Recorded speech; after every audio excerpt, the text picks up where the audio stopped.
I'm in frame, but I'm right behind the plant. That's better. But now I'm right in the corner. Maybe I should be in the middle. I mean, it makes it seem like there's going to be something there. There's not. But you know, there could be. There's always a chance. Hi! Hello, my name is Romy. Cassie Baby is sitting on the couch. And it is February something 2nd. It's February 2022.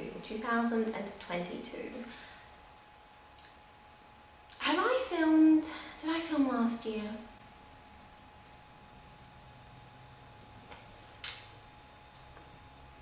I woke up this morning, I went to bed last night and I knew I was going to film today. And yet, as I got myself dressed and kind of started thinking about what that filming would entail, I set up this filming space, which I really like. It's a little bit reminiscent of possibly the one video I did do last year. Oh, listen to that echo.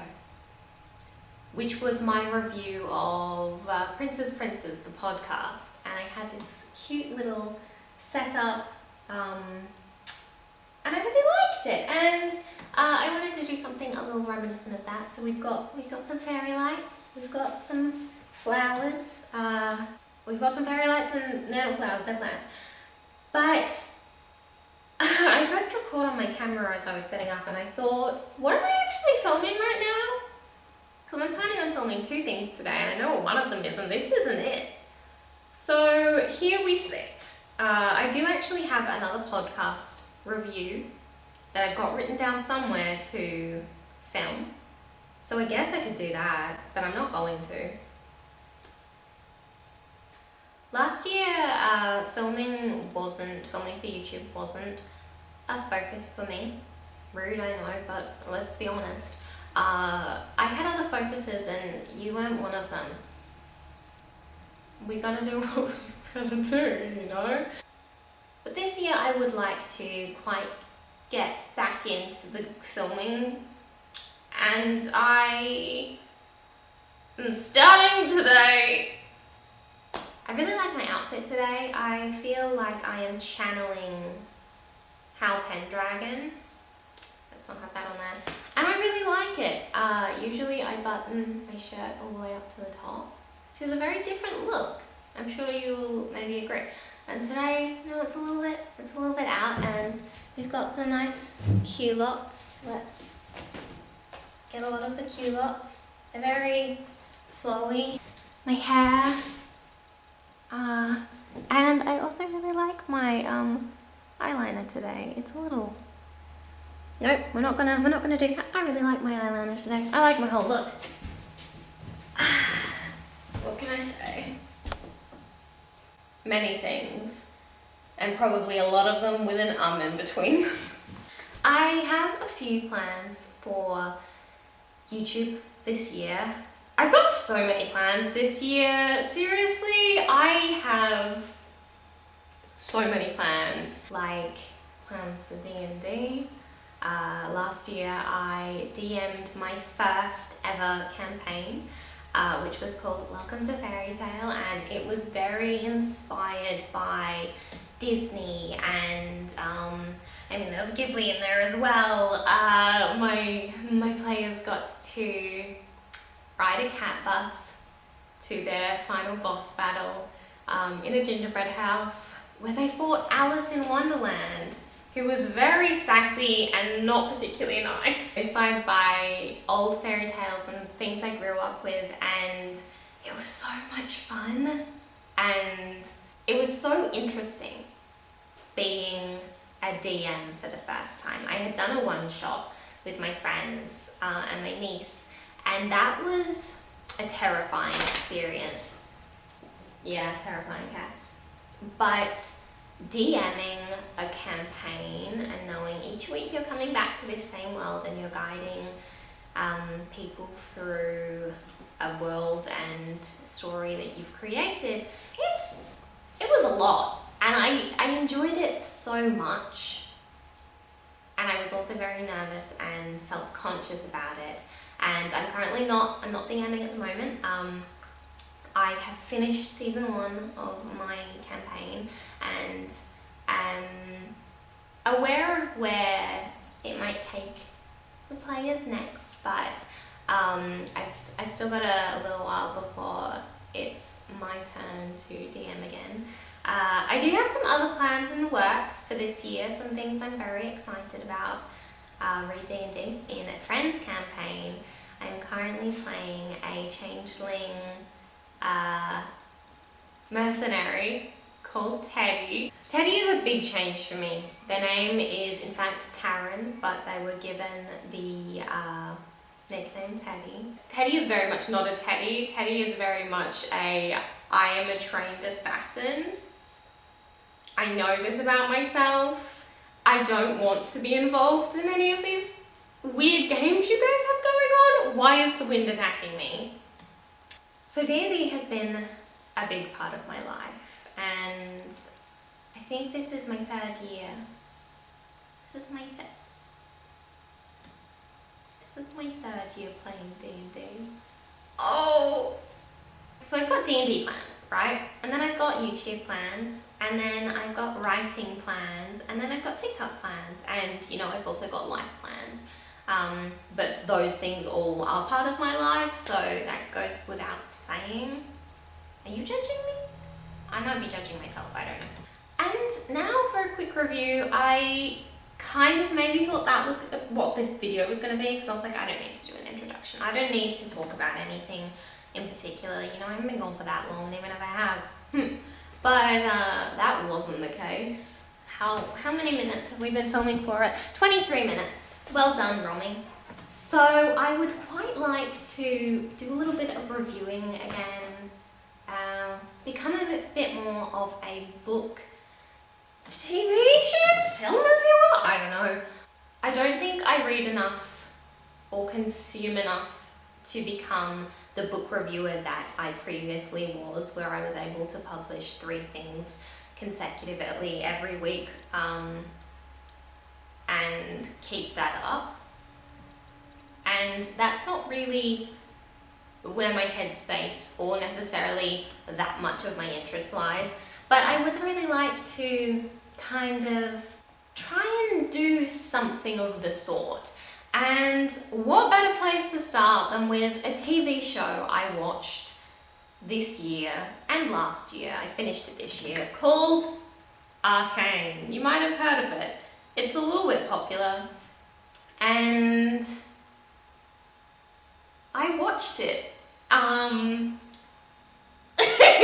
the review. I have not written up my thoughts. I really should, because, you know, I never came into a book reviewing post.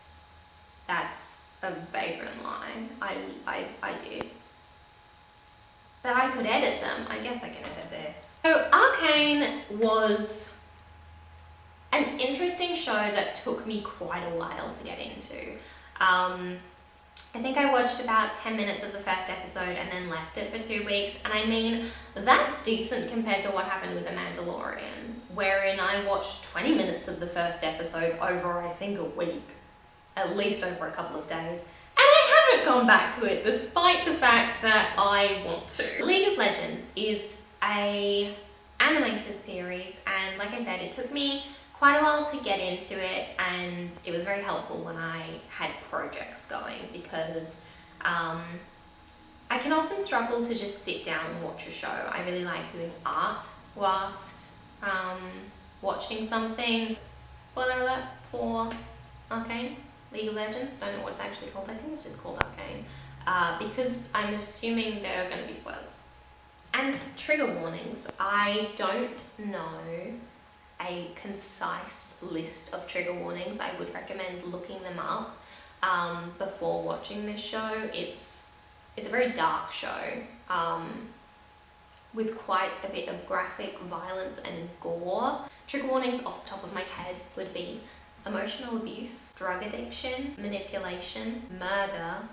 But like I said, please look up trigger warnings yourself before watching if you have specific things that trigger you. It took me until the time skip to really be invested in the show.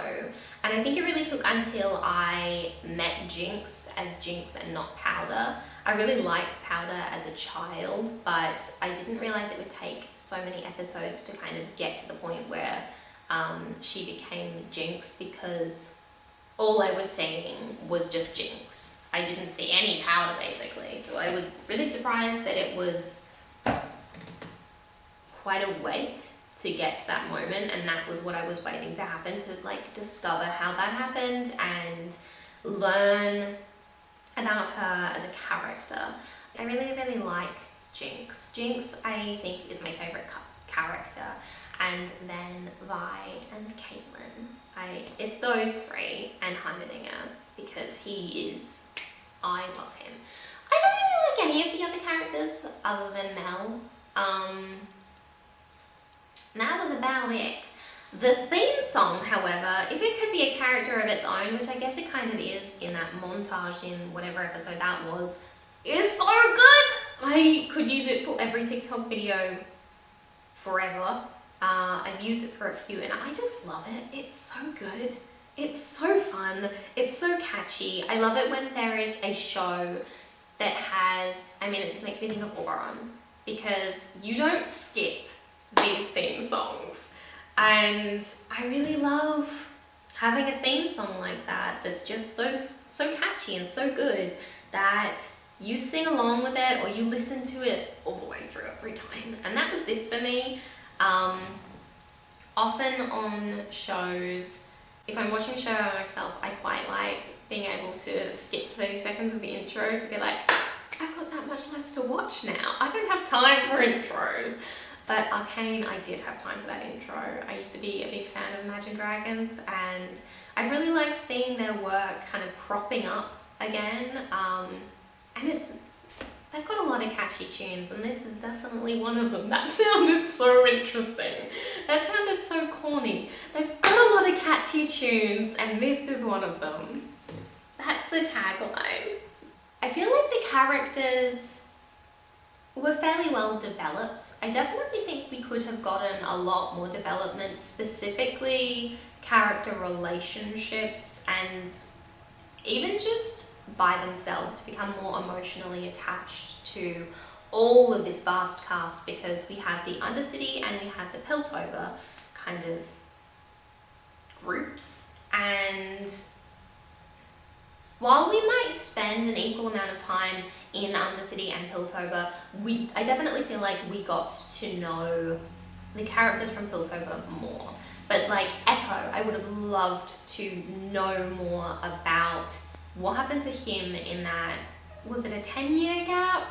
And to see more of his world, because that was some of the most beautiful visually scenes.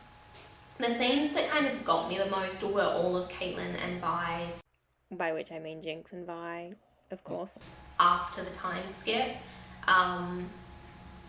Because the way those two interact and the emotion, particularly in Jinx's voice acting, but in both of them, honestly, was so kind of guttural and visceral, and I'm just trying to search for like the deepest, most profound, impactful words I can have, because you would listen to that and it's just heart-wrenching, like the emotion and pain and longing between those two. And I would love so much more of that. I would get like bored and just less interested whenever we skipped away from Jinx or Caitlyn and Vi and went to the guild or Victor or whatever his friend's name is, or any of these other characters like Silco, because I just didn't have an emotional connection with them and I wasn't really interested in their story, whereas I was really interested in the story of these three women. The world building is so interesting. Like, again, we don't necessarily get to see the most of these landscapes, but it's it's fascinating. I would love to do a D&D. Would I love to do a D&D campaign in the Undercity or Piltover? I think it would be scary, but I think it would be very interesting. And I really liked the animation. It was a little jarring at first because it was very different to what I was familiar with, but I loved how they kind of accentuated things and pulled colours to show moods and darknesses, specifically with Jinx, how like the neons and the blackness came in to her surroundings and to her characterization. So beautiful, so beautiful. I wasn't necessarily happy with all points of the storyline. Again, not connecting with all of the characters made it hard for me to not pay a lot of attention to them, but I definitely became more focused in the work I was doing rather than the show I had on whilst doing that work. Whereas if it had been a show completely devoted to the characters I was the most devoted to, I think it would have been a lot easier to get distracted. I loved a lot of this show. I really, really enjoyed a lot of this show. I did struggle with the violence. I don't watch a lot of things that have violence, gore in it, because it's not my cup of tea, but I was really interested in learning about Jinx particularly, and had been recommended the show, so gave it a go. I was really worried about certain violent imagery that I might see. So in a lot of the fights, I just completely devoted myself to what I was doing and just listened to anything the characters said. There were quite a lot of scenes in the early episodes where I just skipped and kept skipping 30 seconds ahead because I didn't want to see what was going on. And that definitely isn't ideal. It's not what I want in a show. So like for me, that's an aspect that I would have less of in series 2. Why is my camera flashing now? Let's see if I can make it. I kind of feel like Jinx is the face of the show, and maybe this is really, really obvious because she's such a fundamental character to it, but her character arc, I think, was kind of the fullest. It still felt incomplete at times, and I assume that's because we're going to get a series 2 and you're going to see more of the characters, probably learn more about their history of what happened in that time skip, and see where they go in the future. So there were things that happened with her that I wanted more information on. Jinx was such an interesting character because she was simultaneously the hero and the anti-hero. She was working for the main villain because they had that parental kind of hold over her, and their relationship was one I didn't like at all, but that was really interesting to me, especially at the end. I had a lot of questions about whether he actually thought he was doing the right thing, what she believes. A lot of questions going on there, which I hope that we get a little bit of furthering on. I have my own opinion on what happened there, on what I think all of that meant. We never see a Jinx without nightmares. As a child, she deals with almost a fear of abandonment because her sister and friends are so much older and are going out into the world, and they say she just messes up everything. You know, she's a Jinx, and she's already lost her family, so Vi is the only thing she has left. And then she loses that as well, and we see her fears come to life around her, and that's almost haunting imagery. Like, to even scratch the surface of Jinx is almost impossible because she's got so much within her, and only a fraction of it you see come out in these nightmarish figures of people she blames herself for's death. and that changes the person she is and the person she becomes and the things she fights for, and the power of Silco over her changes her. And I just want her to have a happy ending and to heal and to see a Jinx that has gone through all of her struggles and doesn't have to face anymore. And I don't think that that's what we're going to get in series 2, because I don't know that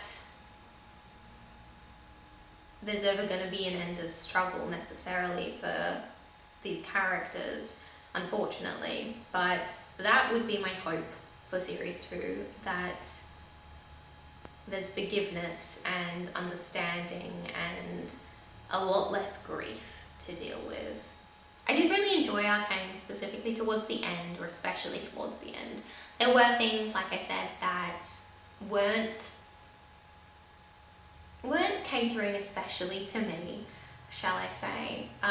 So there were things that I struggled with, especially the violence and the gore. And the fighting, I'm not really interested in that kind of thing. But the characterization and the character relationships and emotion was so beautiful and so wonderful and hard-hitting, and I am really captivated by that stuff and thinking of it and kind of furthering it in my imagination. So I'm going to be here for watching series 2, and that was the first time I've reviewed something in a while, and I quite liked it. I think I need to put my thoughts out before I do it again though. That is all for me for now. I seem to have got away with a battery flashing for about 5 minutes, so I think I should end up here. I'll see you again. And you can find me on the internet. I'm on Instagram, I'm on TikTok, I'm on YouTube. It's pretty hard to find me on YouTube though, so I mean, probably don't bother looking. It's very much an underground situation. If you find me, you find me. If you don't, you'll never know.